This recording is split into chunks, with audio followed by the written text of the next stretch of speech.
Hey guys, I'm here to give you a very honest, raw, and vulnerable review on this Fiera luxury concealer. I don't have very good skin at all. Here's me just fresh out of the shower, no product on. I've just finished putting on my Neutrogena Hydro Boost Gel Cream for moisture, and now I'm going to apply in a medium shade the Fiera Luxury Concealer. Now, I am absolutely blown away by this product. I actually use it over my entire face. I'm not sure if you're supposed to use it as more of a spot concealer, but no way. I am going to put this top to bottom, left to right, because it goes on so smoothly.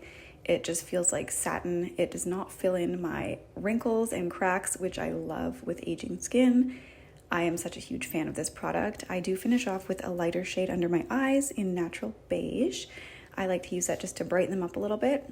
And then I finish off my look with some mascara, some cream blush, and I am ready to go for the day with a nice natural medium to light coverage look. I definitely recommend.